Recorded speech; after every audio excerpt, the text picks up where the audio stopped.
On this episode of Megadads Live, it's Demo Crazy with Steam Next Fest. We've been playing tons of games, and we have so much to talk about. Let's start the show. I'm so incredibly jealous of you. Yes, you should be. You live in a wonderland. Yes. The Obama Presidential Center just opened up in Chicago. Yes. Are you going? I didn't know that was happening. I'm sorry. Megadads Live is a mature-rated podcast. It's for the Megadads, the Mega Moms, but not the Mega Kids. So put on those earmuffs and let's go!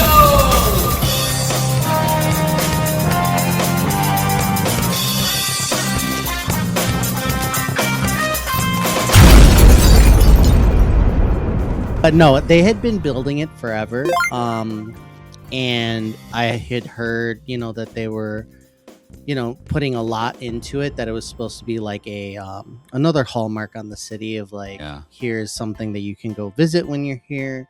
But no, I didn't know it was officially opening, so that's going to be awesome. Yeah, it just opened recently. There's constantly concerts and cultural events happening there. Whoa. Do you love living in Chicago? I swear to God, every time I see something that I want to do, it's like the closest stop on the tour or whatever it is Chicago. We're the epicenter of like cheese. We're very close to Wisconsin and all these amazing like natural resources, the Great Lakes, the tornadoes, being like, the biggest ecological thing that we have going on against us. But other than that, for all the talk about it not being safe and all that, it's so beautiful. It has all these things. We have this huge fucking eyesore called the Trump Tower that we need to get rid of. But other than that, there's a Trump Tower in Chicago. There is a Trump Tower up here. When we were driving past, there was a bus full of kids like driving by, and they're like boo, and they're all like giving the thumbs down or whatever and booing it or whatever. But Chicago's a really great place. We have so much good to see. I would love for you to come here one day, and then we'll hang out. We have a good game. We have a lot of beercades and gaming stuff around here too. So yeah, that thought has crossed my mind so many times. I know that like the Death Stranding concert tour was going there, and there's just Final Fantasy concerts, all sorts of really cool stuff. I know you guys have amazing conventions, all that.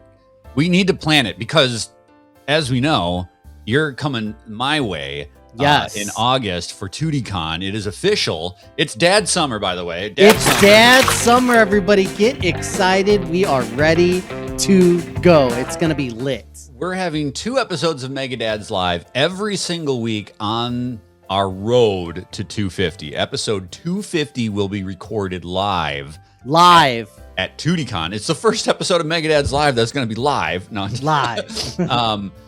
At 2DCon in Bloomington in August, we'll be together for the very first time. It's going to be very dangerous. There's lots of talk in the Discord about how much shit we're going to get into. It's going to be we're gonna need some restraints, right? I hear really great things about 2DCon itself, and then we're just gonna have people from the community.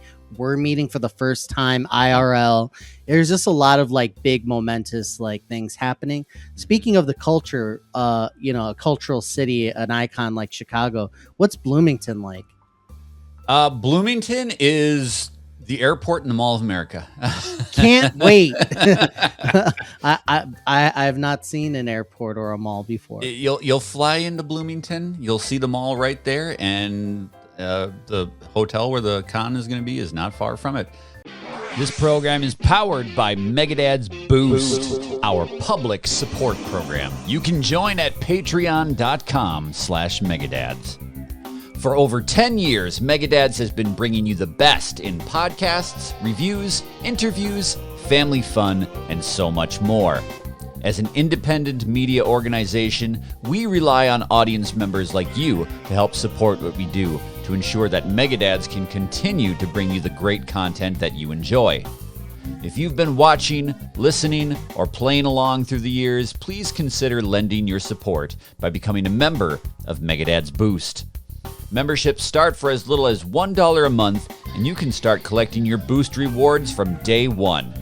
Rewards like art cards, early access podcasts, reviews, gameplay clips, and so much more. please visit patreon.com/megadads and become a member today.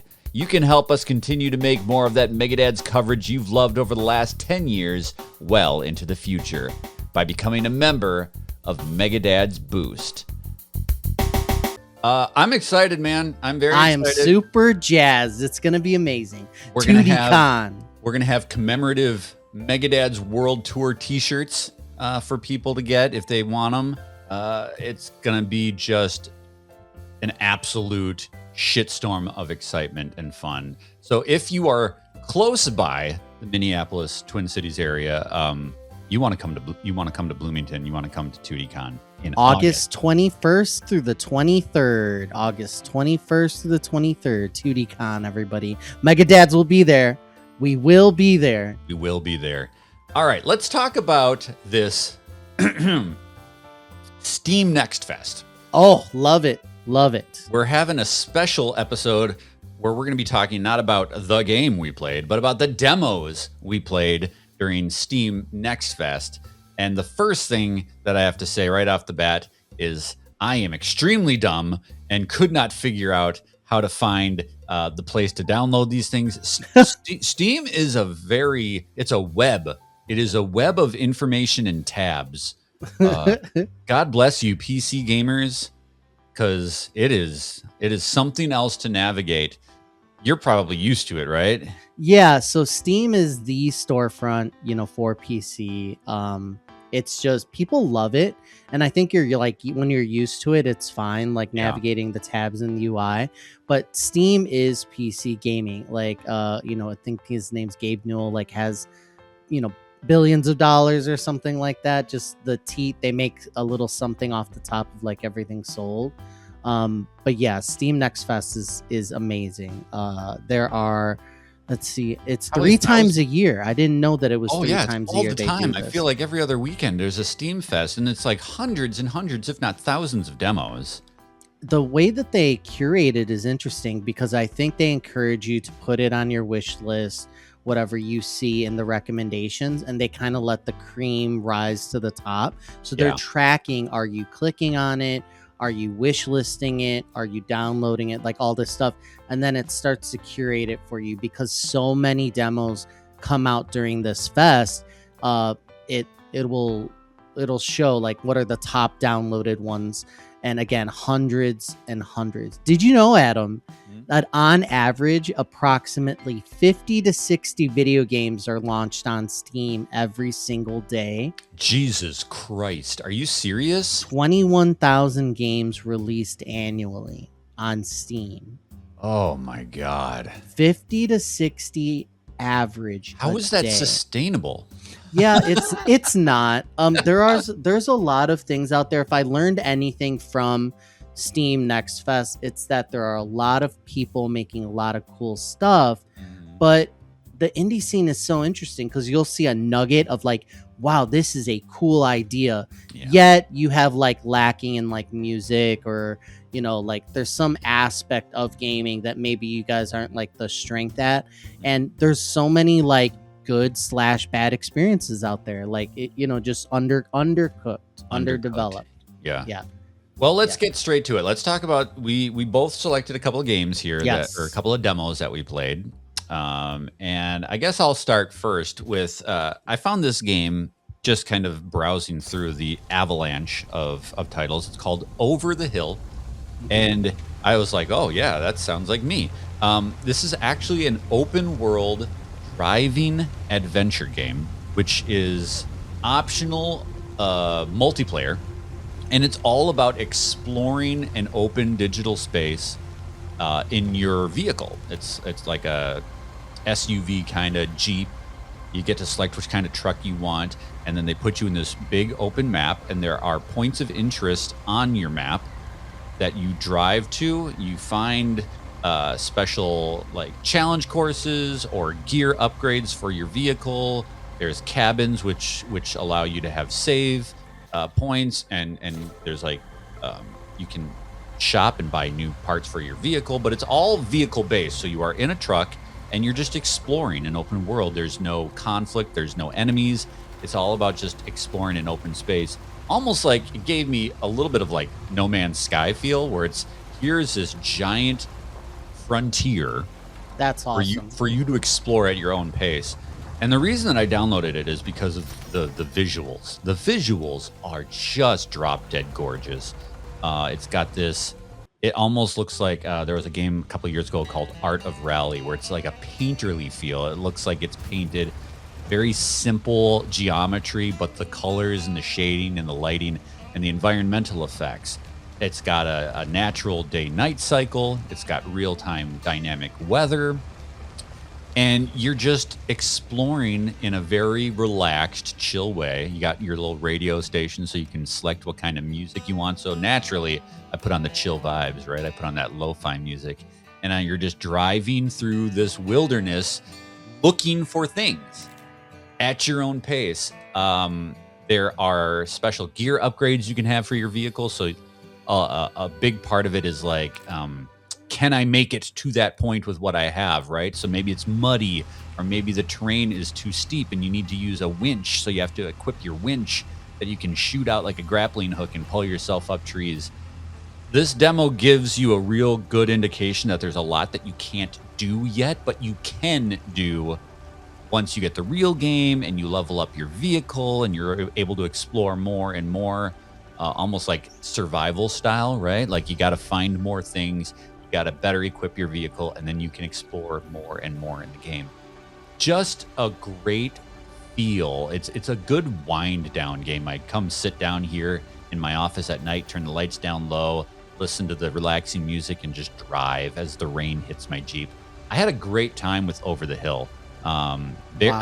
I'm very, very much looking forward to the final release. I believe it comes out this year. I just had a great time with it. Very relaxing, very relaxing. Yeah, developed by Fun Selector Labs, and they did make Art of Rally. So they did make Art of Rally. Yeah, so this God. art style, you're right, is, I don't know how to describe it, but for those watching on the YouTube, it's really nice. It's very calming, very beautiful. I'm loving the nature.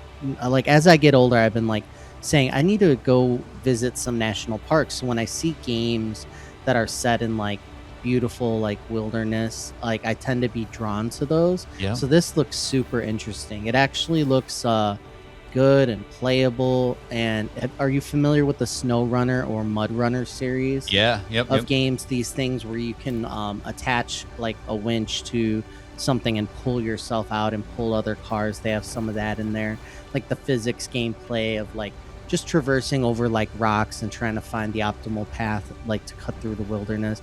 That loop has been interesting to me. So seeing it here at probably a little bit more of a casual scale is like looking great. This looks great. I find myself so drawn lately to the idea of just exploration in games that don't have a lot of stress. So like, I mean, we had the two mountain climbing games, Cairn and Jusant, which was just like, here is this beautiful digital world. Just see what you can find. I love that kind of thing in games, and Over the Hill definitely has it in spades. Excellent. More than 12 years ago, Megadad started as a place for an older generation to go to talk about their love of video games. We know that just because you get older doesn't mean you stop having fun, and gaming will always be our passion. But just as people grow and change over the years, so has Megadads, and that's why today's Megadads celebrates fun, fully grown. We know your interests are broad, ours are too, and while video games will always be at the core of what we do, we're dedicated to showing you all the ways we celebrate fun, fully grown here at Megadads. Whether it's playing the latest video games, checking out the coolest movies, finding the rarest cards, unboxing amazing collectibles, or simply exploring the world around us, you can be sure you'll get coverage of the best that life has to offer. There's so much to enjoy in this world, and we here at Megadads are dedicated to showing it to you. So subscribe today and come by every day, because this is Megadads, fun, fully grown. What is your first selection from Steam Next Fest? I've had this on my radar for a while because I had seen some trailers. It's hit some of these showcases and online. Deep Dish Dungeon. So Deep Dish Dungeon is a dungeon crawler. It is on PC. It's coming to Xbox Game Pass day one. So Xbox and PC, and then it is basically like Minecraft. You can play up to 3 people. So that's like the art style where you go and they have this story set up where it's like you're an explorer, go find things, eat to survive is like the kind of the central mechanic is what they say, but it's just very not holding your hand. Here's a cave to explore. For instance, there'll be like a key to a door, and they actually really make you find the key. Like it's not like just somewhere obvious. It's not dropped by an enemy. It was literally behind a box under a rock. Like you just had to like really explore your space, and they use light and dark in there, like the torches really well. Like in the very first area, the puzzle, like how to progress, was just, oh, you need to light this area up so you can see that there's a little edge to climb over. So it doesn't like hold your hand in the exploration. It goes back to a design time where it was like they'll figure it out. Like I was in this room and I'm like, okay, very simple, like looks like any typical dungeon maybe you find in Minecraft. Where am I supposed to go? And then you realize that when you go near the boxes, it'll say like grab. So I'm like, oh, there's some grabbing. I didn't know I could do that.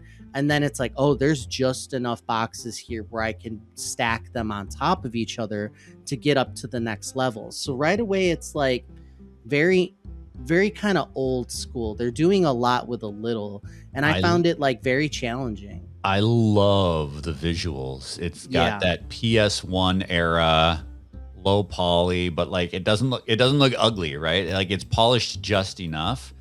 This is cool. Developed by Behold Studios, published by Raw Fury. Raw Fury is becoming a pretty good publisher. Oh, absolutely. They've been for a while. Talk to me about the pizza.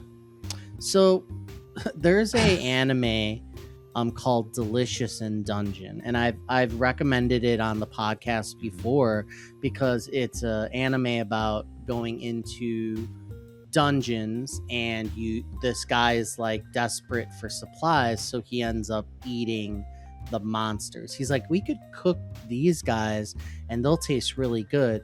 And it's just like this funny running thing in this anime. So a lot of people, myself included, thought that because of the play on words with the deep dish dungeon, that the cooking would have more of an impact on the gameplay, but it really doesn't. It's so interesting. Like one of the first things it makes you do is says, in order to open this door, you have to have a full stomach.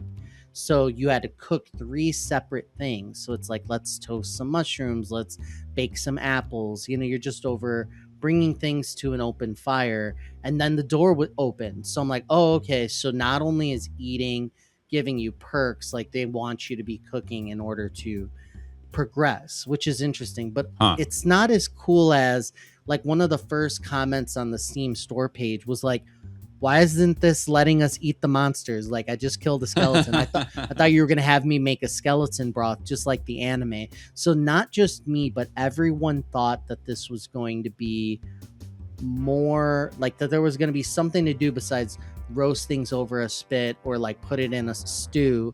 It's like there is no advanced like deep cooking mechanic here. It's kind of one of the complaints that is that I've seen online. But it's a dungeon crawler, survival, stay fed, stay hydrated, work your way through this dungeon and try to solve the way to get out. And again, it doesn't hold your hand, so it's cool. You can play with up to 3 people. I was able to just play the single player, but it has a lot of potential. Again, coming to Game Pass is like, for a game like this, is usually going to grab people because it's like, oh, I want to do a co-op thing that's not too complicated. It's very bare bones. Like combat is just swinging like a generic like Minecraft sword at like skeletons and eels and stuff. So I didn't get super far into it, mostly because I wasn't used to it. Like I'm like, just tell me where the key is. Like I get lost in like one of my runs.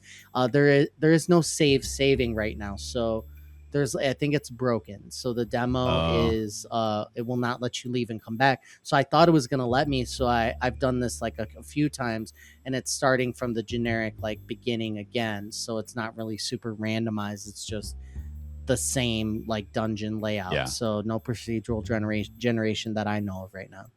Yeah.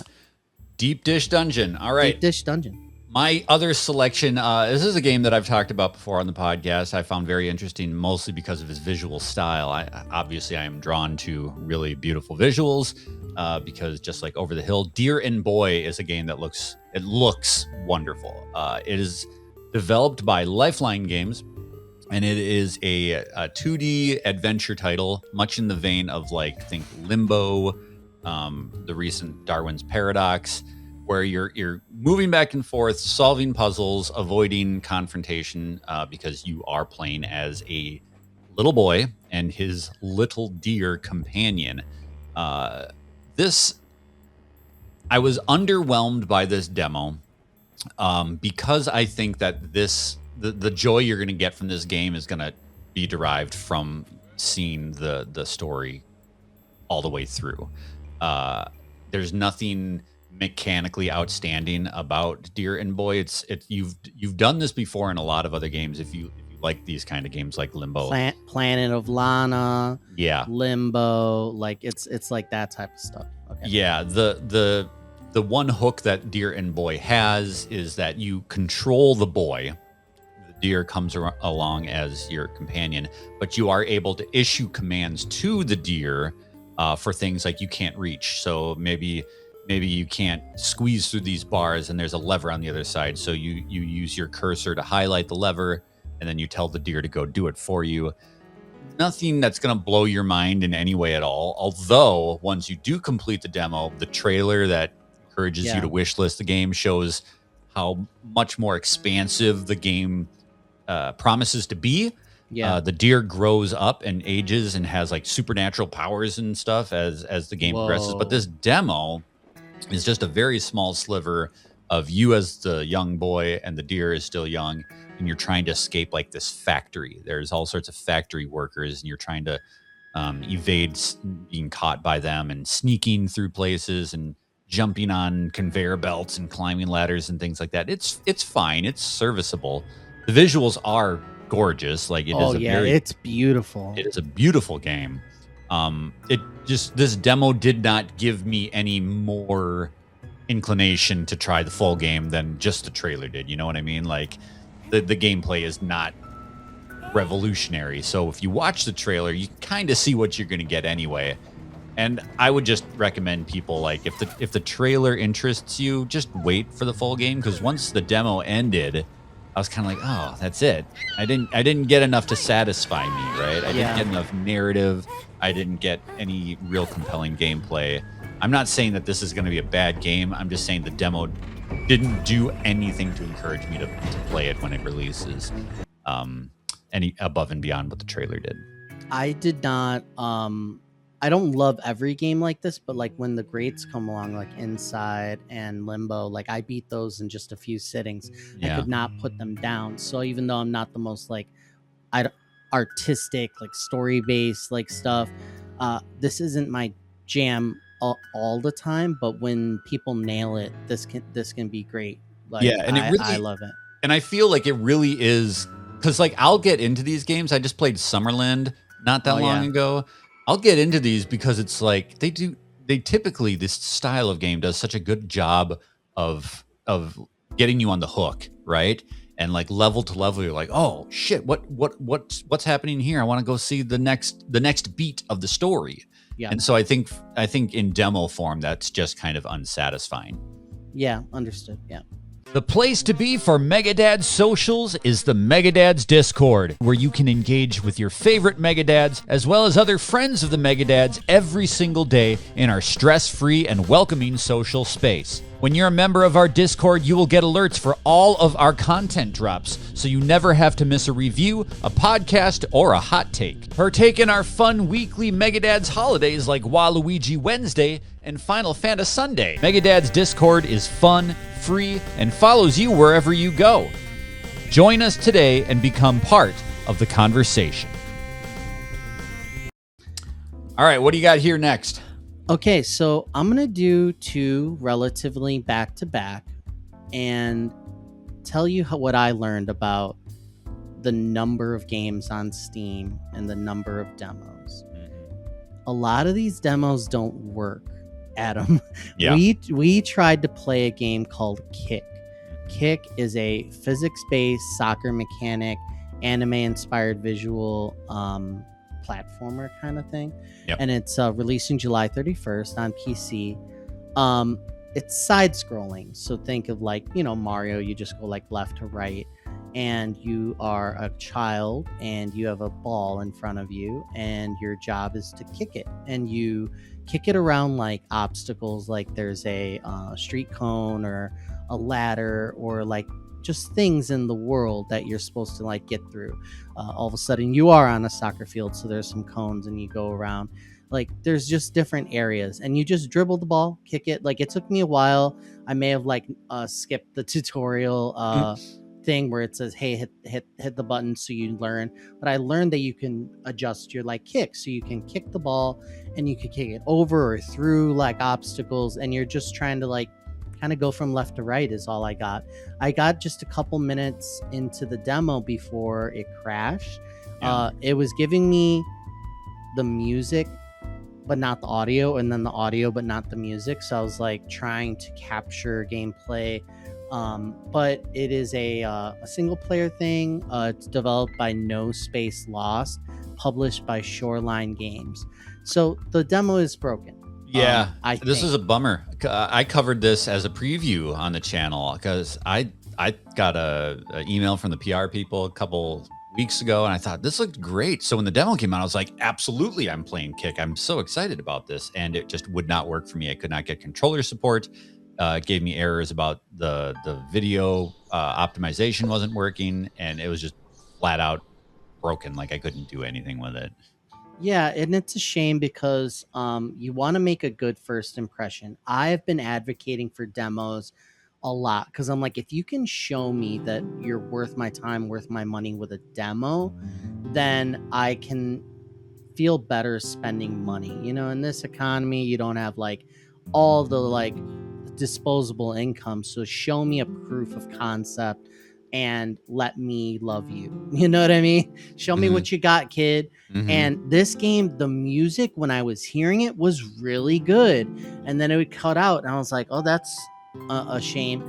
And then the art style, again, just very nice. And I'm like, I could see myself if they nailed the mechanics of the dribbling and the kicking. I'm like, I could see how this could be fun and a unique experience. So it has a lot going for it, but doesn't let you doesn't put its best foot forward. And it's a shame because I'm sure something they say about developing demos is like, you don't all understand, like to give people a slice, it's a lot of time, a lot of effort. They got to stop developing and say, we're putting all these resources into making a demo for marketing purposes or something like this, like the Next Fest. So yeah, they weren't able to pull it off. And that is a common story when all these teams, all these people are trying to make these games, small teams, limited money. It's just, you're not going to be able to nail also having a successful demo, and that's a shame because it could obviously make a big deal. Yeah, so I got it to run for only a couple minutes, Adam, but Kick still might be good. You don't know. It's got a short runway to the release, so hopefully they can figure it out. The other one that I tried but failed was Hope 01, I think is how you're supposed to say it. It's a 2D extraction survival RPG. So kind of like a pixely type of thing. There's no release date. It's developed by Bending Boy Games. It's called Hope 01.